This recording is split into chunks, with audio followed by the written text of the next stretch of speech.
jërë ngeen jëf mbokk internetu Dakar Instant saa su nekk mbégte contentement la ñu am di ànd ak yéen si seen émission bi li di 100% politique nekk jotaay boo xam ne ñu fi dal des acteurs politiques pour que ñuy waxtaane li nga xam ne moo di tolluwaayu dëkk bi peut-être amoon nañ bër mais cette fois-ci on a le plaisir di leen di retrouver encore une fois le plaisir 100% politique ñuy waxtaane li nga xam ne moo di tolluwaayu politique bi di fi dalal des acteurs politiques que ça soit fu ñu mën a bokk que ça soit ci opposition que ça soit ci pouvoir wala ñu nekk ci nga xam ne moo di des analystes politiques dañ leen am fii ci plateau 100% politique pour yaatal ak ñoom ci dëkkuwaay bi fan la toll ak li nga xam ne des avancements am na ci li mel tey nag nous avons le plaisir di dalal fi ki nga xam ne moo di Abou Ndiaye nekk vice coordinateur adjoint bu Pastef fële ci HLM Mor maa ngi lay bàyyi sëñ Abou ma bàyyi rek nga nuyoog mbokku internetu Dakar Instant yi nga xam ne saa su nekk dañu safoo.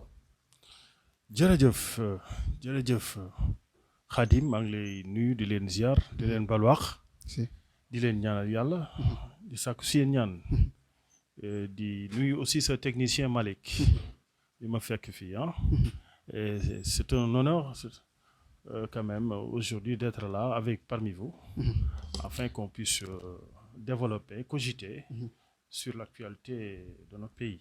Inch'Allah Abou am nañu mbégte bu baax a baax di la dalal ci émission 100% politique comme ni ma ko waxee dinañ fi dalal que ça soit mu nekk ci opposition nekk ci pouvoir que ça soit également nga nekk ki nga xam ne peut-être ci actualité wala da nga nekk chroniqueur dina dalal ci plateau bi rek pour waxtaanee ci ay poñ yu bëree bëri tey nag da nga fi teewal lu ñuy wax Pastef nga nekk coordinateur adjoint dinañu xuusandi ci Pastef ci ni muy doxee ak événement yi nga xam ne xewoon na fi entre Ousmane Sonko ak Adji Sarr ak après suite bi nga xam ne am na ci est-ce que distinctement ci biir Pastef am na ci ni mel donc dinañ gën a yaatal dina ñëw également ci li nga xam ne moo di wàllum élection locale di la rappeler que candidat nga ci mairie HLM ci élection yi di ñëw di 2022 ministre de l'intérieur Félix Antoine Diome daal di ko jàpp dinañ xuusandi ci problème li nga xam ne moo di problème bu terrain HLM bi nga xam ne jot na susciter beaucoup de débats ak le nouveau projet de loi seen taxawaay ak naka nga ko gisee ak pour jeexal ci wàllum tournée économique bi nga xam ne président de la République mu ngi koy amal ak lu ci jot a xëyoo peut-être dañuy xuus rek ci premier point mu nekk tey taxawaayu Pastef tey sëñ Abou d'habitude dañ wax naan Pastef dafa indi loo xam ne daf naan nañu changer système bi dañu taxawal lu bees mais concrètement bu ñu gisee démarche Pastef est-ce qu'on peut dire que concrètement loolu mu ngi wéy ba léegi.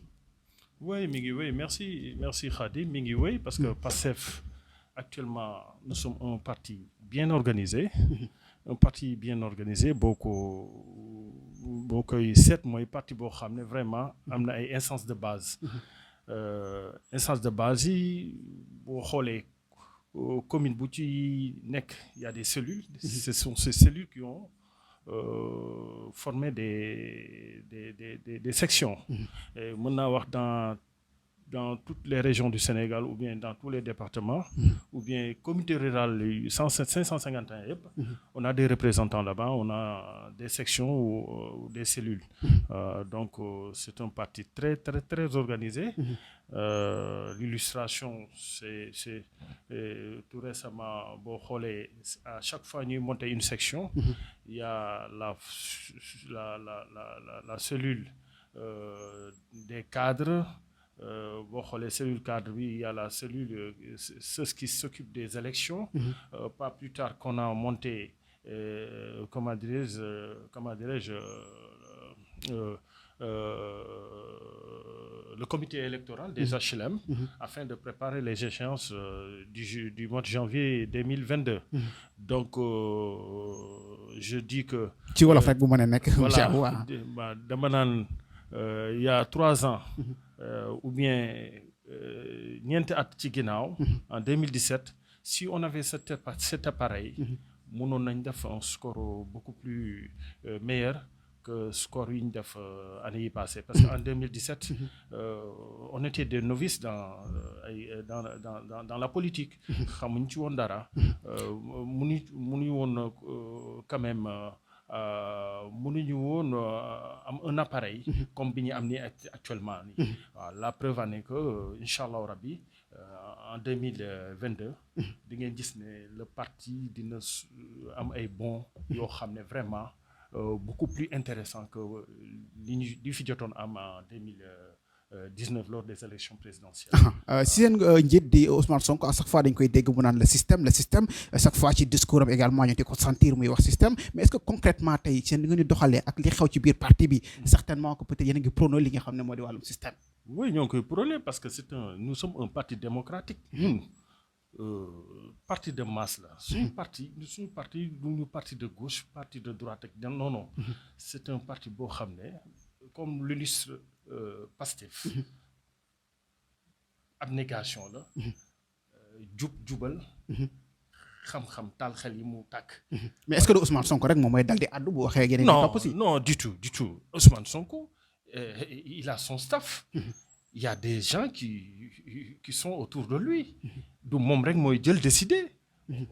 Oui, il y a les membres du COPIL, il y a les membres du directoire du parti. Non, je suis désolé, Khadim. C'est pas comme les partis comment dirais-je, de gauche ou bien de droite nga xam ne yaay créé sa parti ki ñëw di dogal lu la neex. Vous voulez parler de qui exactement? Le parti socialiste ou bien les partis libéraux qu'on a eu à avoir ici nga xam ne yaay créé sa parti yaay dogal yaay autofinancé yaay def lépp. Ça ne se passe pas comme ça. Loolu amul Pastef. Xam ngeen ne Pastef sax Ousmane Sonko ne fait partie des membres fondateurs. Moom créé wu ko. Des jeunes cadres ñoo ñëw. mais daa mel ni mooy Elimane mi moom mooy nodd moom kese. non noddul moom kese. non autour de lui c'est un peu compliqué aussi foofu noonu. non il y a beaucoup de comment dirais-je, on a beaucoup de cadres ak des représentants un peu partout. ci wolof mu gënee rek comme ça. waaw mais xam nga ñun. voilà je ferai de mon mieux. donc am nañu dans les plateaux de télévision yaa ngi fiy gis pas mal des membres du directoire, des membres comment dirais-je, du COPIL, du comité de pilotage, les représentants des départements, hein, les coordonnateurs des départementaux, ñu ñoo ngi leen di gis au niveau de boo leen xoolee ci débat yi gars yi ngi vraiment feeñ. C'est pas Ousmane Sonko kese. Voilà, il y a l'administrateur de parti qui est là, il y a la cellule de cadre gérée par comment dirais-je, Diomaye Faye, voilà, et tant d'autres pour la formation avec Sarré, Moustapha Sarré. Donc ne me dis pas que c'est Ousmane Sonko kese. Bu doon loolu ñun jël nañu suñu kii bu on a tellement de ressources humaines à Pastef. Donc tout à l'heure ñu ngi woon ci wàllum système toujours damay dégg ci Ousmane Sonko ci wàllum discours am muy xaw a manque de cohérence parce que waxoon na fi il faudra fusionner les anciens présidents email à un moment donné ñu gis ko mu lënkoog ak le président de la République di Maître Abdoulaye Wade, gis ko également mu ànd ak ku mel ni kii di également ñeneen ak ñeneen ku mel ni Ahmed Khalifa Niass ak est-ce que nekkul loolu c'est un discours boo xam ne c'est un peu incohérent par rapport ak li mu doon woote. non système bi c'est un tout, Khadim. C'est pas parce que Abdoulaye Wade woon na ko mais dafa mais il prône le système aussi dafa doon prône le système. oui mais être avec Abdoulaye Wade, mais est-ce que dafa coaliser on a fait un link avec Abdoulaye Wade lors des élections de 2019? Non, Abdoulaye Wade représente 700 000 voix lors des dernières élections de 2012. Donc kooku bu la woowee da ngay dem wuyu ko déglu xalaatam déglu conseil, mais quoi qu'on dise comme tamit Abdoulaye Wade c'est un monument. waxoon ne il faut fuser ku waxoon loolu. non fuser loolu bu ma koy wax non loolu. mais si mais loolu c'est important si discours dañ ko war a jàngat. non kii la loolu xam nga wuyu ma loolu waxin la woon. Voilà c'est du passé, c'était du vent. Loolu jàll na am na loo xam ne moo ñu gën a ëppal importance. mooy jublu ci liggéey bi. voilà fait de telle sorte que suñu dëkk am des croissances à 2 chiffres. loolu moo ñu ñor mais. Fusiller les présidents qui étaient là loolu waxit la et puis bi ma koy waxee contexte boobu ak contexte bi du benn. mais yéen a ngi tooñ contexte aussi léegi nañ taxaw également ci Pastef. mais système bi nag c'est un tout. système bi c'est un tout, c'est pas l'administration fiscale. wala l'administration générale. mooy génne fi français également. non ñun dañu ne Pastef ñun mën nañu développer suñu réew sans les Français. mais waxuñu ñu génn fii. mais français yi dañuy coow dañuy wax chaque jour naan Total dañ fi war a génn ak yooyu. mais pourquoi benn discours bu xaw a radical bi ci yéen waa Pastef si ñi leen jiite si seen ay peut-être ñoo jiite bopp parti bi. non attends non du ñëpp ku nekk am nga sa point de vue. par exemple man dama naan par exemple le cas de Total ak yenn firme française yi nekk fii. dama naan pour le cas de Total bi nga xam ne dama ko maîtriser. Voilà, je suis actionnaire à Total. Et tant d'autres membres du parti, des cadres et des sympathisants du parti. Mais vous dites Total, ce sont des Sénégalais qui travaillent là-bas. Actionnaires majoritaires, et Sénégalais là nous. Comprendre? Des Sénégalais qui travaillent là-bas avec plus de 1000 employés. Donc actionnaires la grande majeure partie ay sénégalais lañu. Donc pourquoi ñun loo xam ne valeur ajoutée bi li ci bëre. fii lay ñëw Sénégal ñu leen di dàq wala ñu leen di kii kon Sénégalais yi kon amuñu droit installé en Europe. bien dans les autres pays africains yi loolu laa bëgg laaj. Donc diversité on a à l'ère de la mondialisation. Donc voilà position boobu man dama ci d'accord. am na yoo xam ne bu fekkee ne suñu nos géants ngandey punkal yi fi nekk. industriels yi defuñu ko. mais pourquoi pas les autres. voilà tey dafa am épée boo xam ne dafa nekk ci Ousmane Sonko moom mu ngi ci contrôle judiciaire ku mel ni Abbas Sall mu ngi ci liberté provisoire. ku mel ni également administrateur di Birame Souleye mu ngi ci wàllum liberté provisoire est-ce que jàpp nga ne loolu dina yombal seen liggéey Abou. à l'intérieur du pays rien ne nous empêche dara mënuñu téye ñu dérouler suñu politique. voilà peut-être Ousmane Sonko moom lañ def sous. bu neexee yoon voilà su neexee yoon aussi boole ko ci. non attends mënul voyager mënul génn hors de Dakar. hors du Sénégal mais. ci sommet de Lomé bi je pense que loolu nekkoon na preuve. waaw bien nous respectons ñun dañuy comment dirais-je nous sommes des républicains. am na yoo xam ne dañ koy nangu. donc mais bu waree dérouler politique am. nemmeeku tour beeg yooyu. da koy def kenn mënuñu ci xoqatal kenn mënuñu ci dara. voilà kenn mënuñu ci dara kon da ngeen koy continuer ak levée de fonds yi nga xam ne tàmbali woon. bien sûr dañ koy làbbali kooku kañ moom amul xaar ma yàlla. te parce que mooy parti boo xam ne tey jii bu ñu defoon levée de fonds bëgg 200 millions am ko loolu mooy tiital gars yi. loolu moo indi affaire complot bi amoon. est-ce que complot la aussi quelque part. si complot est-ce que complot la parce que boo jëloon Sénégal yi naan complot la ñu gis des faits également aussi quelque part dafay xaw a doy waar. mais écoute xoolal déglul Khadim am na yoo xam ne. non allez-y non ku wét xam sa bopp. xam nga ne lii ça a été cousu de bout en fil. loo xam ne affaire privée la président nee na moom yëgu ko.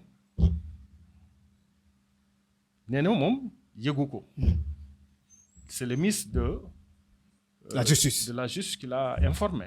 En conseil des ministres. moom moo ko informé mais bi mu ko informé mu xam ne lii c'est sensible mais mënoon na wax ak moom ne ko lii bu mujj kaw. mais xale bu jigéen aussi dafa am ses droits aussi Adji Sarr dafa am ses droits am na droit dem ci yoon pour que ñu leeral. bu fekkee Ousmane Sonko moo def ñu condamné ko bu deful également yoon dal ci Adji Sarr mais pourquoi ñu di ko muur-muural yéen a ngi wax anti système yéen a ngi wax dañu war a xoolaat système bi et tout ngeen bëgg a wéy ci système bi ne woon c'est contradictoire abo waaw mais attends Khadim am na yoo xam ne boo ko déggee wala nga gis ko di nga xam ne ndax nii yanu na maanaa wala yanuwul maanaa xam nga lii complot la. kon daa Ousmane Sonko moom malaaka la kenn du ko laal. non complot li wax ne duñ ko laal lii bu ko defoon ñun bàyyi nañ ko. lii bu ko defoon. Pastef tas na bu yàgg. dañ na xam ne ni kii saa waaye lii complot la. complot ourdi. dañ ko manigancé defar ko lépp ba mu rafet. heureusement yàlla moo ko suturaal. xam nga xale bi ñu jiital. gis nga bu doon bandi dëgg. kenn waxutu ko. mais heureusement mu am ay témoins. lépp ñu satal Ousmane Sonko. yoon mooy setal la gut ko yoon mooy setal aussi. abu yoon mooy setal. waaw ñu ngi jëm ci procès. waaw kenn xamul moo def wala deful. dañu yàkkamti procès bi moom rek lañ yàkkamti bu ñëw. loolu rek lañ yàkkamti na procès bi ñëw. incha allah rabbi. tey bu mbir mi amee est-ce que jotul indi benn. mais est-ce que procès dina am. c'est ça mais loolu peut-être on suivra. tey juge bi mën nañ ko jox mu classé ko. waaw loolu lépp ci wàllu yoon peut-être tey bu mbir mi amee tout à l'heure yaa ngi wax ci wàllum système ak ki ni mel mais tey daf may xaw a jaaxal Ousmane Sonko ak yu mu mel ci wàllum système ak ki ni mel Ousmane Sonko di dem ci wàllum salle de massage kenn yëgul ci cadre yi ko war est-ce que kon tey communication bi nga xam ne am na ci acteur politique concrètement am na file ci Pastef. waaw mais vie privée la moom loolu bu ko neexee dem massé ji man damay massé ji damay dem. Ousmane Sonko ak fu mu toll. waaw mais ak crédibilité également bi mu am. dem ci salon massage boo xam ne kay amul kay du doomu aadama. mais doomu aadama la mais buy dem bu dem foo xam ne c'est reconnu également. c'est reconnu quoi comment c'est reconnu les salles de massage ont des agréments waxuma est-ce que Sénégal dafa génne benn arrêté ou bien benn loi boo xam ne qui dit que pour être masseur il faut être agréé au niveau de l'ordre des masseurs ou bien kinési. mais foog nga jàng ko aussi foog nga jàng ko Abou. si ñooñu dañ koy jàng. foog nga jàng ko mënoo dem ci benn xaadim rek mu di la massage comme ça. mais dañ koy jàng. est-ce que jàpp na ne loolu erreur monumentale la ci Ousmane Sonko.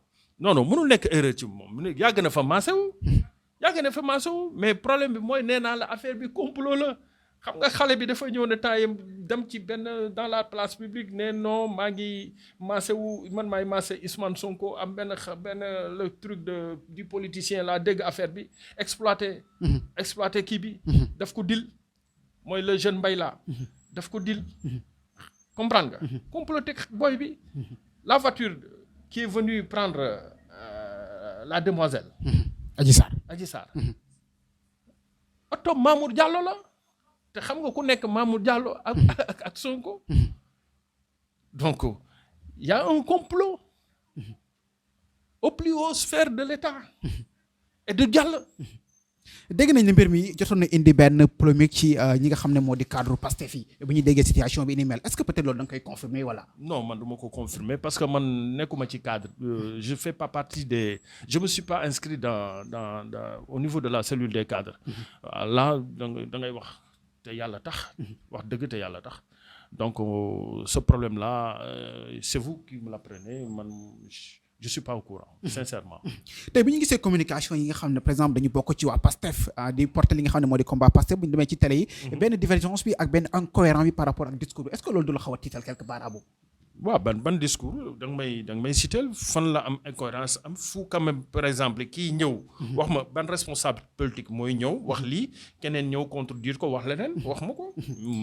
gis nañ ku mel ni Abass Fall ñu invité ko fële ca TFM mu dal di confirmer loo xam ne concrètement bu ñu mbir yi amee donc gis nañ ne loolu amul. lan la woon wax ma ko rappelle-moi ça. ci par rapport ak fay ak Ousmane Sonko demee ci salon de beauté bi ak yi ni mel ba mu dal di jéggalu li nga xam ne moo di Sénégalais yi. ah bon Là, je suis désolé aussi. J'ai pas pu suivre évolution non, j'ai pas pu suivre ça. Ok léegi beneen bi ci jàngal rek mooy ci événement yi nga xam ne woon na fi Ousmane Sonko dafa woote li nga xam ne moo di mortel combat appel également à l'insurrection ak ni mel peut-être ñu jotoon ko ci jàpp ak ni mel est-ce que jàpp nga par exemple Ousmane Sonko ak li muy prôné et toujours à chaque fois dafay dal di ñëw que mu dal di woote l'insurrection appel à la résistance ak ni mel. mani la je suis d'accord à 1100%. 1100%. yow da nga woote Ousmane Sonko muy xeex ma ne la bu ko deful woon ñu tëj ko tey jii mi ngi mandat de dépôt bu ko deful woon ñu tëj ko voilà gis nañ fii le cas de Khalifa Sall gars yi dañu nooy ñu tëj ko le cas de Karim Wade est là dañuy nooy lu ñu tëj la gis nga. mais dem bay woo Sénégalais yi kaale wàcc ñu xeex. ma ne la est-ce que ma jël na discours bi. dafa ne il a parlé de mortel combat. de résister non résister on nous a demandé de résister face à l'oppression. Voilà face à l'oppression dañuy résister. te que mun ñu ci dara. Voilà on n'est pas radical mais am na loo xam ne nag nit ki boo ko poussé ba mu sës ci miir bi day jëngu. Voilà du ñu def nii bu ñu ko deful woon heure bii mi ngi ci kaso bi mi ngi mandat de dépôt. ñoo xam ne lu baax. mais léegi yàq yi fi am ak ñi fi ñàkk seen bakkan et tout moom fu ñu koy classé. loolu nag dañ koy déplorer quoi vraiment ñi ci ñàkk bakkan seen bakkan ñëpp ñoo ngi leen di jaal seen mbokk. di ñaan yàlla xaare leen àjjana. bi jaay si wu jot yàlla mën na ko yàlla def. donc loolu dañ koy déplorer quoi mais loolu nag da ngay xool lan moo ko sookee. l'origine bul xool gis nga à chaque fois Sénégalais dañuy fàtte quoi. doo xool ki fayu da ngay xool kii bi conséquence bi. ki indi problème bi. ki indi problème bi. lu indi problème bi lan la Ousmane Sonko nekk na këram ñu koy gunge. mu génn policiers yi fekk ñu fa. est-ce que je faisais partie des 10 premiers yoo xam ne ñëw na fa. est-ce que discours bu mu def également la def. non lan demee ñu convoqué ko mu ne mu ngi wax Sénégalais ñu génn à mortel combat à l'insurrection. c'est un peu complexe. non da doon dem xam nga man j'étais là-bas. kenn du ma net du ma magum dégg naa ko wala wax nañ ma. Non, j'étais présent. Tôt le matin, dañ fa dem bi ñu fa demee man je faisais partie des premiers yoo xam ne dañu jiitu dem tribunal. Alors arrivé à Malick Sy xam man yàgg naa dem ci manifestation. mais su ma ñëwee damay dem Malick Sy lay garé suma oto. Et là quand je suis rentré à la société Siedis, un ami mi ngi ma naan ma mais Grand Ndiaye GIGN ñoo ngi fii jaar rek et cetera mais xoolal ñële ma ne ko ah bon ma xool leen gis ay deux di jaar nii c'était plus de 100 personnes. Bon léegi ma ne ko Moda non ñii duñu waaye GIGN ñoom ñëpp mënuñu nganda nii après je me suis dit ñii ay nervi lañu yaa ngi may dégg léegi ñu bëgg a jaarloo par force sur la corniche ñu bañ. Et j'ai demandé à Moustapha Sarré ne ko y a des nervis qui ont jalonné tout au long de la corniche. Du coup on a informé Ousmane Sonko et son staff de ne pas prendre le chemin de la corniche. loolu moo indi coow li. nit ki nag doo ñëw convaincre ko di ko tànnal fu muy jaar. wala nga engagé mais est-ce que bu jógoon moom kenn dem aussi coow bi yëpp dina ci am loolu aussi interrogation la. waaw muy dem gars yi dañ koy faagaagal. waaye ban faagaagal la kon gëmu leen justice bi kon. bañ justice gars yi salonné ci kon gëmu leen justice bi ngeen bëgg a wax. non gëmuñu ko. gëmu leen justice bi non am na ñu gëm am na ñu gëmul. am na y a des juges et des procureurs yoo xam ne vraiment macha allah rien à signaler. mais par contre am na ñoo xam ne ils sont à la solde de l'État du Sénégal.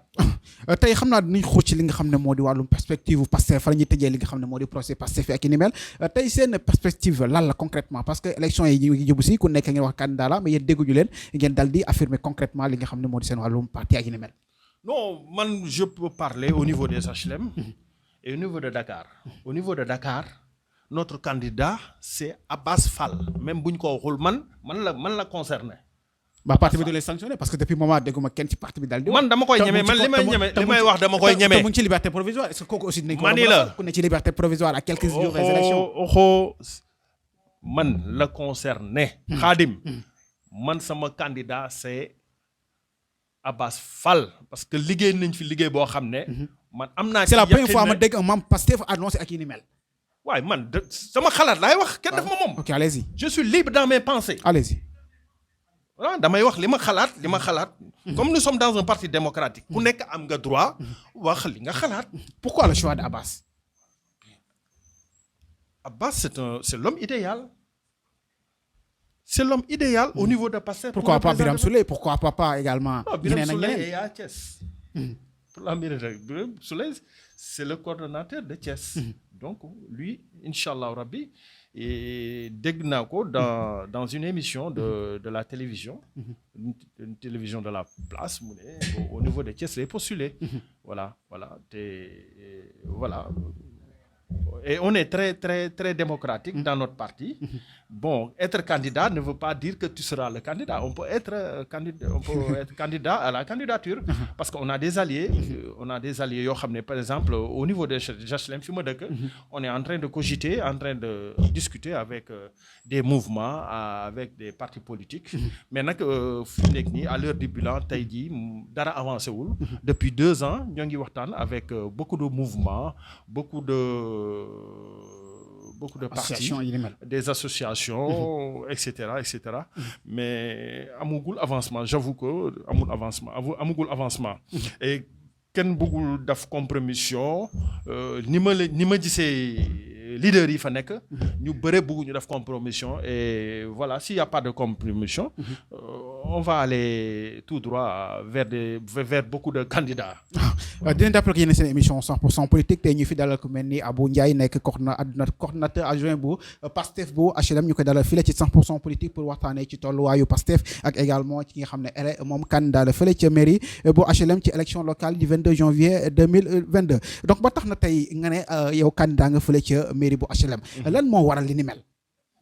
parce que dégg ñu peut-être benn membre Pastef daal di àddu yow nga am benn courage bi am benn peut-être benn audace bi ne man candidat laa ci mairie HLM est-ce que jàpp nga ne dina yomb pour yow. non sama candidature lu ko waral mooy du man maa ko sooke d'ailleurs kooku dama la koy xaadim toutes les cellules actuellement on a plus de 10 cellules. ci HLM. waaw ci HLM 10 cellules de HLM. Un montagne à la Cité Port. On a plus de 10 cellules et on est en train de quand même de monter d'autres cellules. Donc à l'unanimité 10 cellules yëpp ñoo porté sama candidature. Man musuma xëccoo cër loolu dama la koy wax. ku ma xam fi ma màggee fi ma yoroo musuñu ma xamee xëccoo cër. dem naa ba ne non man dama leen di gunge je ne fais que vous accompagner parce que dama jàpp ne je suis au crépuscule de ma vie politique. Politique defuma ko liggéey dama dem ba kër Ousmane bureau Ousmane Sonko avant son limogeage ne ko dama lay jàppale nekk est-ce que vous avez une section ou bien une cellule aux HLM mu ne ma déedéet ma ne ko jeune frère mu ne ma ah ma ne ko dinaa la jàppale HLM te jàppale boobu yàlla bu ma gis sam bopp je le booy def lenn ba ci sa ay doom say sët di ci nekk il faut savoir se retirer à temps man nag dama ñëw di leen accompagner ñu dem ba ci biir le coordonnateur que je salue au passage général titulaire Matar mu Magasuba muy nit koo xam ne ku baax la perfectionniste ñëw sama kër avec une très forte délégation ne ma grand il faut que Pastef am candidat si la ñu consulter ma ne leen nag avant loolu il faut que man dama am ay kilifa il faut que je renseigne aussi tamit informer ma mère qui vit encore mes frères et ma famille sama soxna ak mes enfants et mon entourage aussi mes voisins parce que nit tamit boo amul base fi nga dëkk. mais si yoon bi gudd na de abo fu ne nga jaar ku ne nga waxat quelque part. bien sûr da ngay wax ak ñëpp parce que man damay nitu ñëpp HLM. fa laa màggee juddoowuma fa mais fa laa yàggee fa laa màggee yaroo fa lépp lu may def dama koy même bu dul politique sax lépp lu may dugg dama ciy waxtaan ak samay kilifa. waaw sama kilifa c'est ma maman mes frères mes sœurs. voilà donc biñ ma joxe seen accord. si laa joxe sama accord à Pastef HLM. noonu la mais musuma ñëw. yëkkati sama loxo wala di voilà bousculer la hiérarchie etc. Au contraire c'est Matar notre coordonnateur général qui vit en France mais qui est là chaque 3 mois chaque trimestre il est là à Dakar voilà qui a proposé ma candidature et toutes les cellules l'ont validé. ñu daal di ko accepté léegi est-ce que jàpp nga ne sa candidature ci HLM dina yomb parce que am na des acteurs yu fa nekk ku mel ni Moustapha Diop ku également ku mel ni doomu peut-être kii di Doudou Ndiaye Coumba Rose ak yeneen ak yeneen est-ce que jàpp nga ne peut-être ñooñu noonu yow sa candidature dina mën a facile ak tey lan mooy sa li nga xam ne sa programme la fële ca mairie HLM. voilà mais doomu kii ngay wax quoi doomu Pa Mansour. doomu Pa Mansour voilà doomu Pa Mansour excusez-moi. waaw maa ngi lay di nuyu ñoom ñëpp au passage parce que ak quoi qu'on dise tamit ay voisins lañu ay am ni jàmm lañu. voilà politique bi bu ñu féewalee bu ñu voilà ku ma ci invité damay ñëw man ku ma ci invité damay ñëw parce que avant Pastef ñu ci bëri xamoon naa leen les acteurs politiques ñoom grand copain Moustapha suma rakk la son grand frère son oncle suma xarit la su ba léegi l'actuel directeur général du Trésor. Donc du yomb mais ñun jàpp nañ ne liggéey bi ñu liggéey aux HLM gisuñu kenn ku ko liggéey. Qu'est-ce que vous avez fait concrètement parce que boobu la yaa na ma liggéey bu ñu liggéey li ñu fa def et tout population yi gëm nañu fa lañ juddoo et tout qu'est-ce que vous avez fait concrètement ci HLM Abou. mais bëri na su ma toogee fii di la ko limal. mais limal quelques-uns rek limal quelques-uns. léegi parce que gis nañ ko mel Moustapha Diop par exemple dina def foofu ay yenn rencontre gis nañ également doomu Pa Mansour bi yeneen mel mais yow aussi concrètement est-ce que HLM senti nañu ko mel ne Abou loolu aussi équation la. voilà tout d'abord donc 2000 bi ñu créé parti bi créé la première cellule ou bien la section des HLM.